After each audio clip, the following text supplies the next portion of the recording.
नमस्कार, आपण पाहत आहात न्यूज स्टेशन सोर मराठी। कोपेड हवेली जिल्हा परिषद गटातील अपक्ष उमेदवार सौ विद्याताई रामकृष्ण वेताळ तसेच पंचायत समिती गणाच्या उमेदवार नीलम पिसाळ यांच्या प्रचारार्थ कराड उत्तरचे नेते रामकृष्ण वेताळ यांची जाहीर सभा करवडी येथे संपन्न झाली।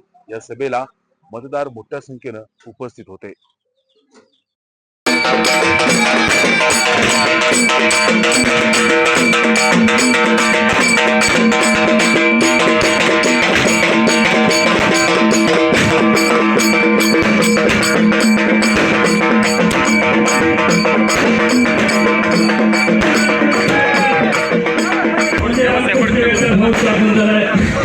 स्वागत आहे, टाळ्याच्या गजरात त्यांचं स्वागत करायला टाळी झाली पाहिजे, टाळी टाळी टाळी झाली पाहिजे। क्या बात है।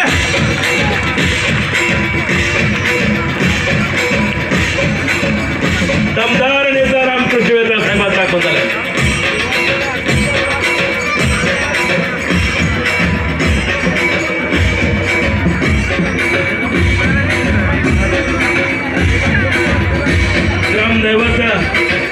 शक्तीच्या देवतेचे मारुत रायाचे दर्शन होते। आपण जागेवरतीच बसा। नवसमीकरण नवा इतिहास, जनतेच्या हाकेला धावणारा नेता म्हणजे रामकृष्ण वेताळ साहेब।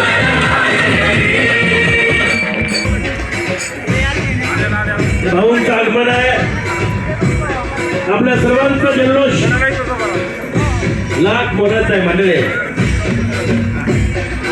अडचणीच्या काळात उभी राहणारी पहाडासारखी माणसं तुम्ही, हा डोंगरा उडी वाटताय आम्हाला, भाऊंच्या पाठीशी खंबीरपणे उभा आहे।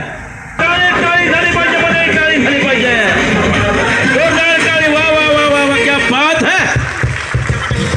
घरात नाव गाज वेदाताईंचा गोंधळ आहे, आपलंही स्वागत आहे।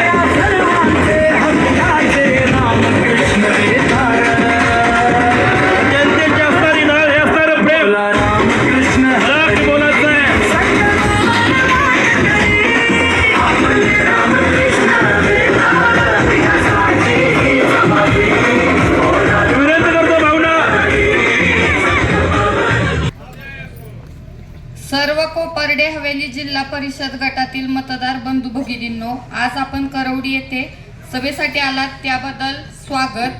माझी ओळख करून देते, मी करवडी गावची सून, पंचायत समिती वाघेरी गणातून अपक्ष उमेदवार म्हणून उभी आहे।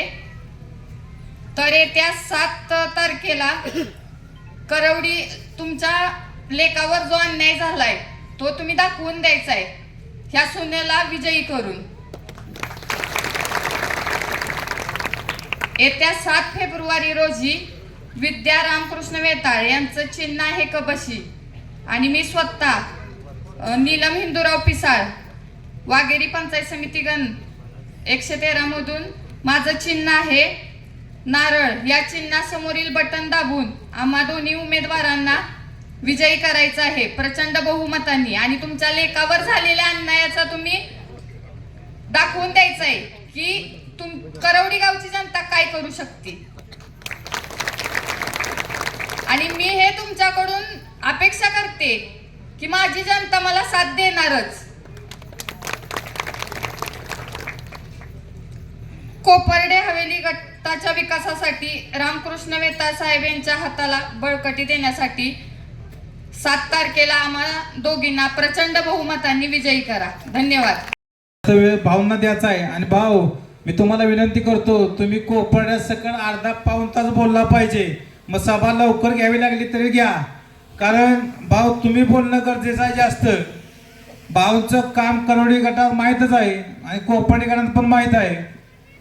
काम असं आहे की आज त्यांच्या पायाखालची वाळू घसारल्या, आज पुण्या मुंबईला फोन करतात की अहो तुमचं मतदान आहे, तुम्ही या, नक्की या, मतदान करा।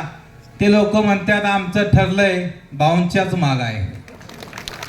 अशी लोकांची प्रतिक्रिया आल्या, कारण पुणे मुंबईचे लोक ही हुशार झालेत, त्यांना कळतंय की लोकांसाठी काम करणारा कोण आहे हे त्यांच्या ध्यानात आलंय। आज भाऊंचं काम सगळ्या कराड उत्तरला माहीत आहे की अर्ध्या रात्रीला आपल्या मागे कोण उभा आहे तर रामकृष्ण वेता साहेब उभा आहेत आणि उद्याही कोण उभं राहू शकतं तर आपले साहेबच उभं राहू शकतात. पण साहेबांना आज गरज आहे तर आपली आहे आणि आपण ती मतपेटीत दाखवायचं आहे. या ठिकाणी साहेबांचं काम बी या ठिकाणी एक नंबर आहे.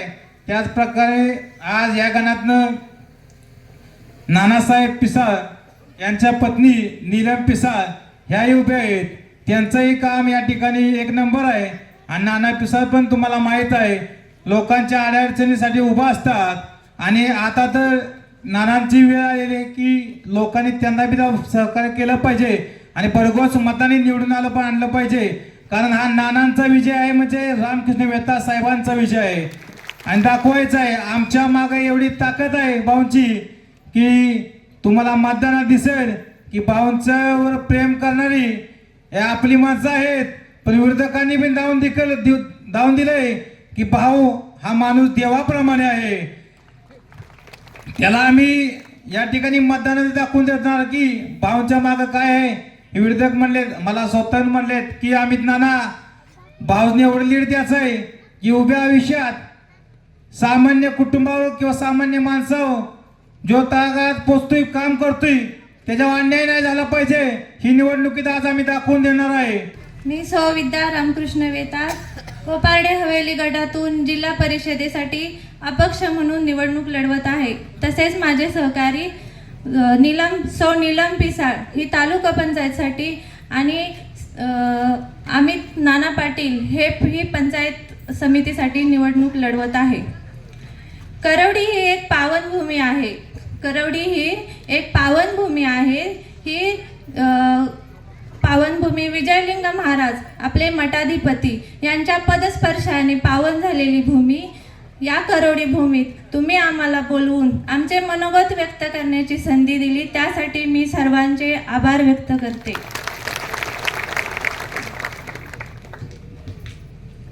इतिहासाच्या पानावर रयतेच्या मनावर मातीच्या कणावर आणि सर्वसामान्यांच्या विश्वासावर आणि जीवावर राज्य करणारा माणूस म्हणजेच आपले वेताळ साहेब. मी तुम्हाला शब्द देते येणाऱ्या जिल्हा परिषदेमध्ये तुम्ही आम्हाला प्रचंड मताने निवडून दिले. आम्हा तिन्ही उमेदवारांना प्रचंड मताने निवडून दिले तर मी वेताळ साहेब आणि हे पंचायत समितीतील दोघे जण मिळून तुमच्या गावातील विकास कामासाठी आम्ही सदैव 5 वर्ष कटिबद्ध राहू. तुमच्या गाव पातळीवर असणारी प्रत्येक काहीही कामे असोत हे आम्ही कधीही त्या कामासाठी मागे पडणार नाही. तुमच्या काहीही अडचणी असो त्यासाठीही आम्ही कधी मागे पडणार नाही. कधीही रात्री फोन करा अपरात्री फोन करा आमचे वेताळ साहेब हे फोन उचलणारच आणि तुमचं काम हे होणारच. मी एकदा आमच्या साहेबांना विचारलं की तुम्ही हे सगळं कसं मॅनेज करता. मला रोज विचारतात तू दमलीस का. मी सांगते नाही. तुम्हाला बघितलं तर मला कधीच कंटाळा येत नाही. मी कधीही दमणार नाही. मला अनेक कार्यकर्ते विचारतात वहिनी थांबूया का कंटाळा आलाय का तुम्हाला. मी सांगते नाही मी भाऊंची बायको आहे मी दमणार नाही.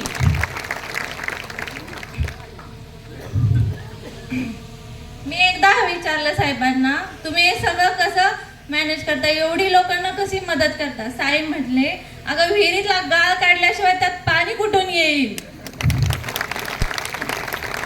जर आपल्याला सर्वसामान्यांच्या गरजाच भागवता येत नसतील तर आपल्याला माणूस म्हणून घेण्याचा काय अर्थ आहे. साहेब कुठल्याही पदावर नसताना जर एवढी मदत करतात तर पद आल्यानंतर साहेब काय करतील आपल्या गावाचा किती विकास करतील हे तुम्ही सर्वांनी जाणून घ्या.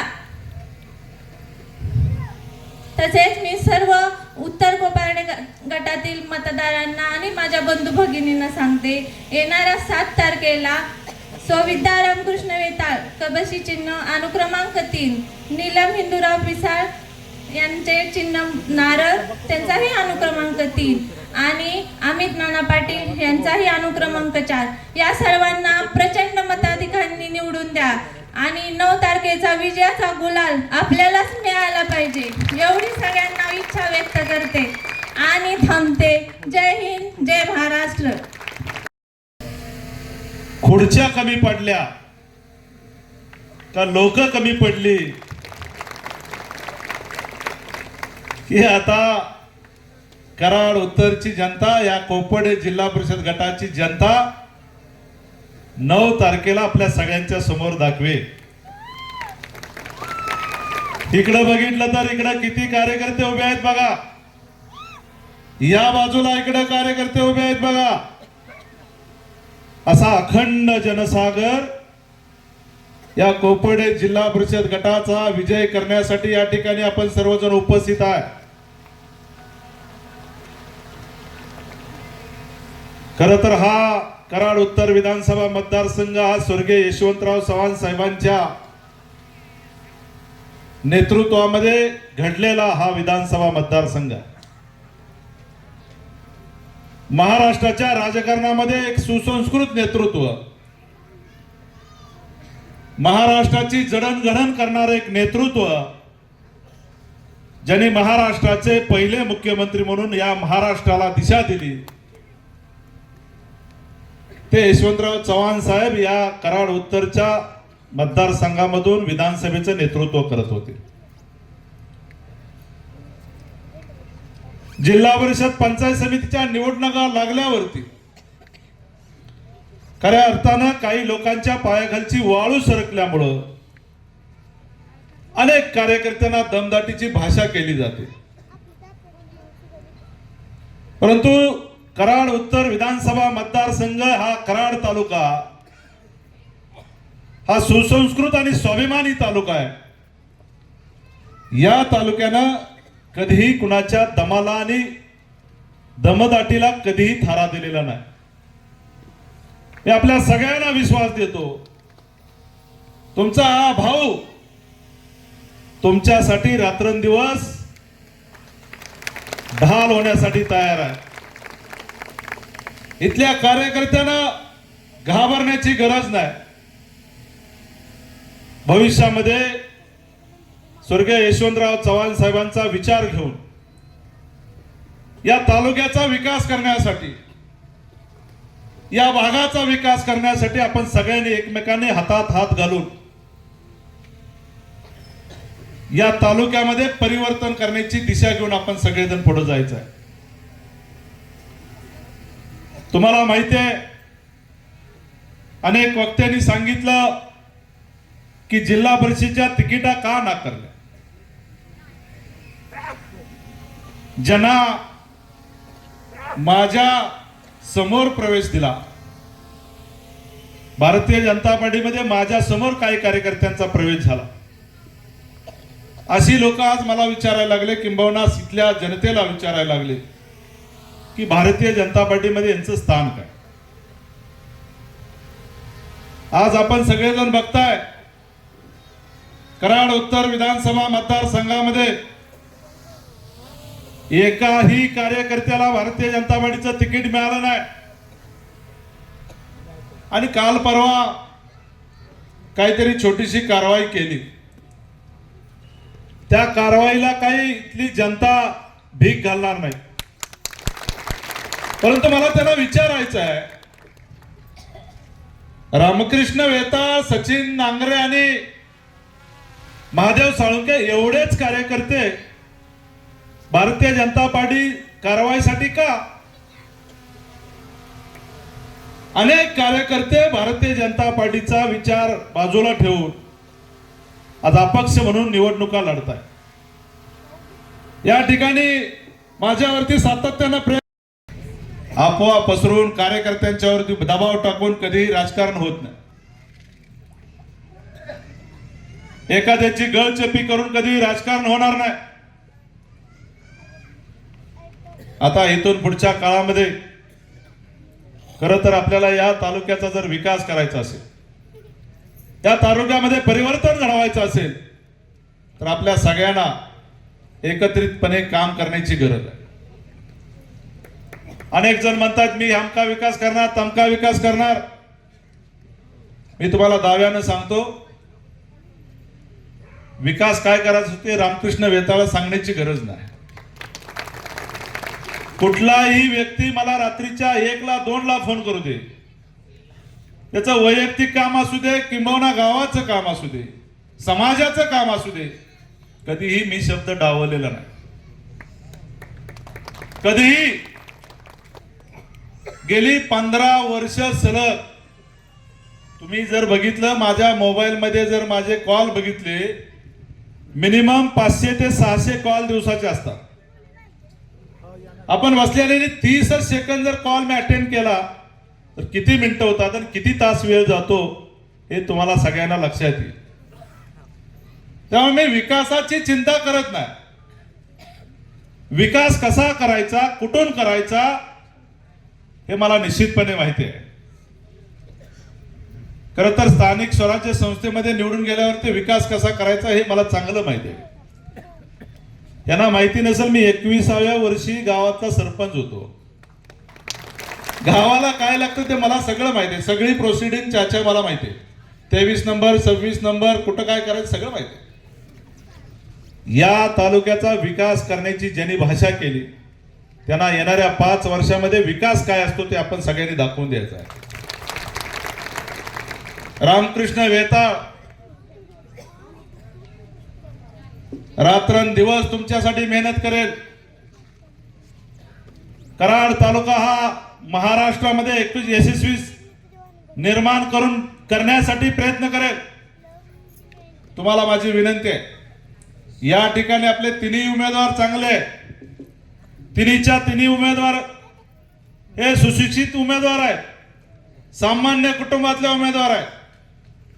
हे उमेदवार समाजाची सेवा करण्यासाठी भुकेलेले आहेत, समाजाचं काम करण्यासाठी भुकेलेले आहेत.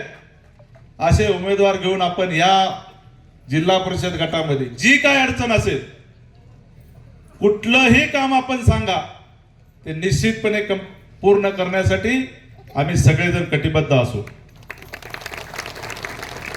जिल्हा परिषदेमधून कसा निधी आणायचा, पंचायत समितीचा निधी कसा आणायचा, डीपीडीसीचा निधी कसा आणायचा, राज्य सरकारचा निधी कसा आणायचा, केंद्र सरकारचा निधी कसा आणायचा, मी विस्तृतपणे 9 तारखेनंतर प्रत्येक गावामध्ये जाऊन सांगेन. ज्या ज्या गावामध्ये विकासाची अडचण असेल त्या त्या गावामध्ये निश्चितपणे आपण सगळेजण विकास करणार आहोत. मी तरी धार्मिक, सांस्कृतिक, आध्यात्मिक सगळ्या गोष्टीमध्ये मदत करत असतो. कुठलाही व्यक्ती आला त्याला मी कधी मदत केली नाही असं कधीच होणार नाही. परंतु गावामध्ये लागणाऱ्या ज्या गरजेच्या गोष्टी आहेत त्या पूर्ण करण्यासाठी मी निश्चितपणे या जिल्हा परिषदेच्या माध्यमातून, या पंचायत समितीच्या माध्यमातून या जिल्हा परिषद गटाचा चेहरा बदलून टाकेन. मला माहिती आहे कुठं रस्त्याची गरज आहे, कारण प्रत्येक गावामध्ये महिन्याला 20-20 वेळा मी जातोय, 8-8, 10-10 वेळा जातोय. कुठं पाण्याची अडचण आहे, कुठं गटरची अडचण आहे. युवकांना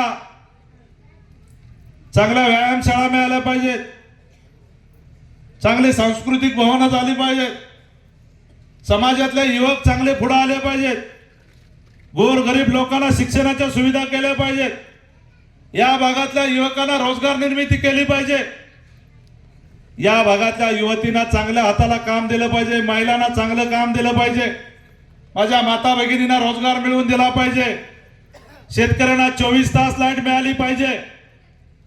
मागाशी जंजेभाऊनी सांगितलं तुम्हाला रात्रीची लाईट आहे, जंजेभाऊ 30 तारखेच्या आत या भागातलं एकही गाव राहणार नाही, 24 तास लाईट मिळेल. या कराड तालुक्याला दिशा देण्यासाठी आपण सगळ्यांनी एकत्रितपणे काम करायचं. कुणीतरी बाहेरून येऊन या कराड तालुक्याचा स्वाभिमान दुखवण्याचं काम करतंय. याला आपल्याला या वेळेला जागा दाखवण्याची वेळ आलेली आहे.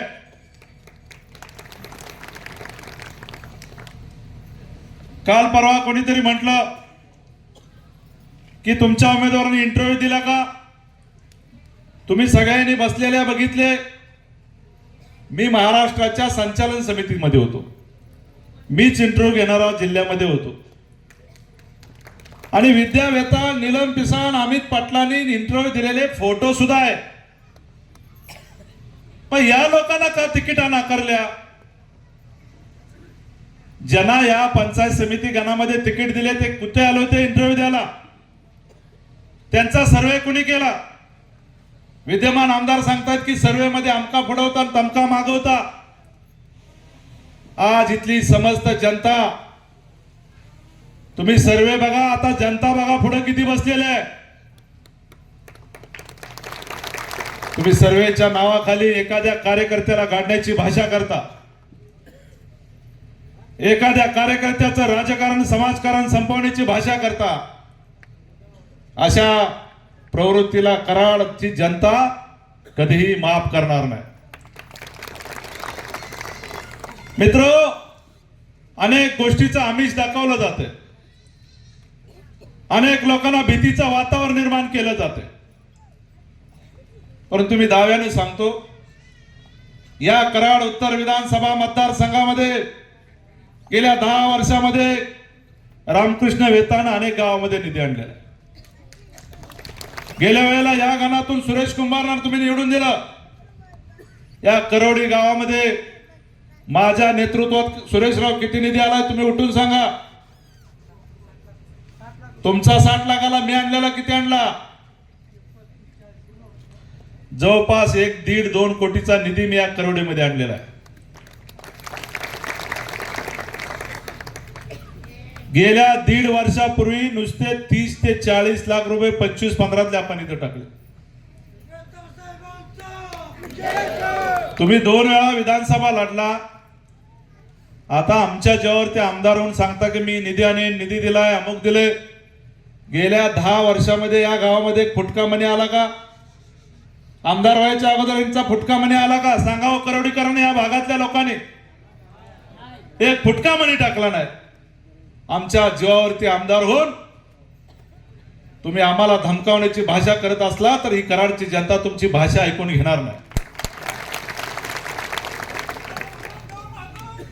कुठल्याही गावामध्ये जावा, गेल्या 10 वर्षामध्ये प्रत्येक गावामध्ये विकासाचा निधी देण्याचं काम हे रामकृष्ण वेताळानं केलेलं आहे.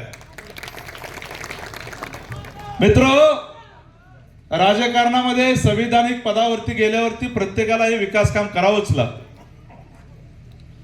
कोणी काही पदरच्या पैशानं, खिशातल्या पैशानं विकास करत नाही. तुम्हाला इथं समोर बसलेल्या जनतेने मतं दिली, तुम्हाला निवडून दिलं, तुम्हाला धमकावण्यासाठी निवडून दिलं, तुम्हाला कार्यकर्त्यांना बाजूला करण्यासाठी निवडून दिलं. काही जण म्हणताय की आमचा मला स्वतःचा गट तयार करायचा आहे. भारतीय जनता पार्टी सारखा एक परिवाराचा पक्ष, एक महासागरासारखा असणारा पक्ष कधी असल्या गोष्टीला भीक घालत नव्हता. परंतु तुम्ही या तालुक्यामध्ये सामान्य कार्यकर्त्याची गळचेपी करून आपल्या मनाचं राज्य करण्यासाठी अनेक प्रकार तुम्ही या कराड तालुक्यामध्ये केले. परंतु या जिल्हा परिषदेमध्ये या तालुक्यातली जनता तुम्हाला माफ करणार नाही. मित्र, 2-3 दिवसापूर्वी अनेक काय बोलायला लागलेत, कुठं अफवा काय पसरवायला लागलेत. मला एक जण म्हणले की असे म्हणतात की ती सीट, या तिन्ही सीटात 3 नंबरला. काल परवा इथं चाचा इथं मला वाटतं सभा झाली कोणाची तरी, 25 माणसं होती. किती माणसं होती? त्यातली बाहेरची 20 आणि इथली मला वाटतं 5च असतील, 7. आज तुमच्यावरती ही वेळ आली. इथं बसलेला एकही कार्यकर्ता कुणी आम्ही निरोप दिलेला नाही. एक मेसेज टाकला आणि या ठिकाणी या जिल्हा परिषद गटातल्या गावातले लोंढेच्या लोंढे या ठिकाणी या समोर आपल्या समोर बसलेले. पुढे एकही दिवस जाणार हा शब्द या व्यासपीठावरून आपल्याला देतो. विकास काय करायचं ते आम्हाला सगळं माहिती आहे. या भागातल्या प्रत्येक नागरिकाला चांगलं काम मिळालं पाहिजे, हाताला काम मिळालं पाहिजे, नागरिकांना चांगल्या सुखसुविधा मिळाल्या पाहिजेत. यासाठी खऱ्या अर्थानं आपल्या सगळ्यांना काम करायचं आहे. गेल्या 1.5 वर्षामध्ये काहीतरी 760 आणि 708 काहीतरी असं चालू आहे. पण मला काय वाटत नाही करवडीमध्ये कुठं 760 मधलं काम चालू आहे का? सुरेशराव चालू आहे का कुठं?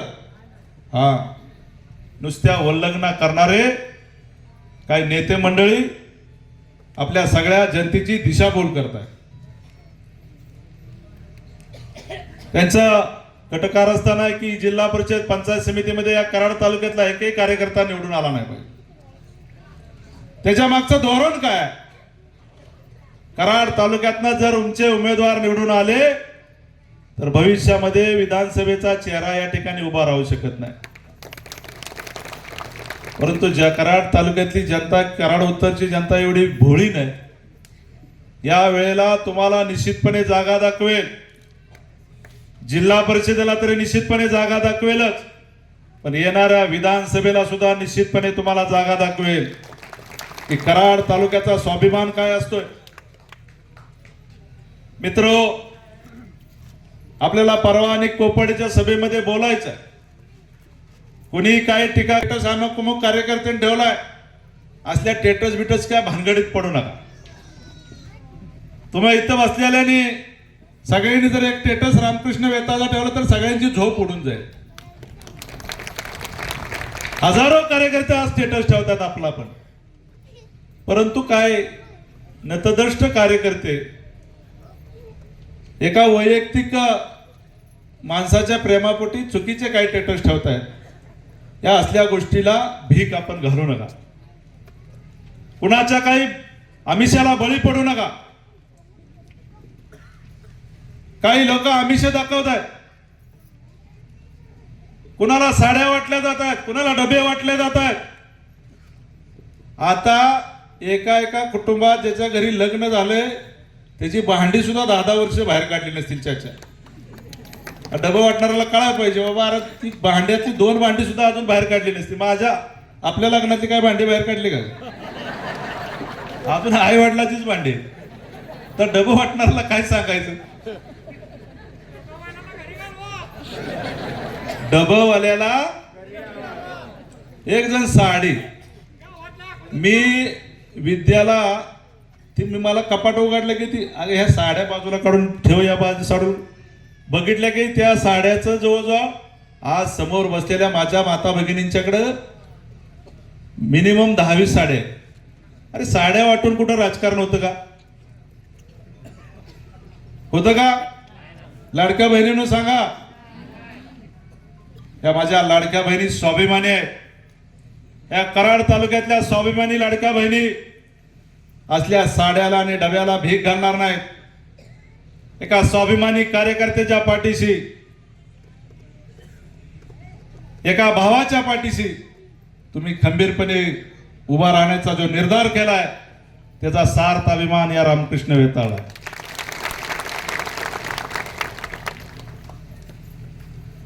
माझी सगळ्या कार्यकर्त्यांना कळकळीची विनंती आहे की आपण सगळ्यांनी उद्यापासून एक आपली कोपर्डीची परवा सभा झाली की आपल्या विभागामध्ये, आपल्या भागामध्ये, आपल्या बूथवरती आपल्या कुणीही चुकीच्या गोष्टी बाहेरचा येऊन करणार नाही याची आपण काळजी घ्यायची. मला माहिती आहे एका बूथवरती जवळपास 50 कार्यकर्ते आपले आहेत. 50 कार्यकर्त्यांनी जर जागृत राहिला तर या जिल्हा परिषद गटाचा आणि दोन्ही पंचायत समिती गणाचा निकाल महाराष्ट्रात उच्चांकी असेल. लक्षात घ्या, महाराष्ट्रात. आज समोरच्यांच्या पायाखालची वाळू सरकलेली आहे. डोळ्यात तेल घालून पुढचे 4 दिवस आपण लक्ष देऊन आपण काम केलं पाहिजे. आपलं 2 दिवसामध्ये चिन्ह घरोघरी पोहोचवलं पाहिजे. आपलं चिन्ह काय सगळ्यांना माहिती आहे? सगळ्यांनी सांगा, जोरात सांगा, जोरात सांगा. एक आधी सांगा मग दुसरं सांगा. क बशी आणि नारळ. माझी इथं बसलेल्या सगळ्या कार्यकर्त्यांना विनंती आहे, वाघेरी गणामध्ये रामकृष्ण वेताळला जेवढी मतं मिळतील तेवढीच मतं खालच्या उमेदवाराला मिळाली पाहिजे. मिळणार का? मोठ्या आवाजाने सांगा. कोपर्डे गणामध्ये सुद्धा रामकृष्ण वेताळला जेवढी मतं मिळतील तेवढी त्या खालच्या उमेदवाराला मिळणार का? मिळणार का? मला जेवढी मतं मिळतील तेवढीच मतं दोन्ही उमेदवाराला आपल्या माध्यमातून मिळाली पाहिजे. कुणाच्याही बोलबोल्या थापाला बळी न पडता एक फुली वर एक फुली खाली असल्या भानगडी न करता हे तिन्हीच्या तिन्ही उमेदवार प्रचंड बहुमताने निवडून द्या अशी आपल्या सगळ्यांच्या समोर अपेक्षा व्यक्त करतो.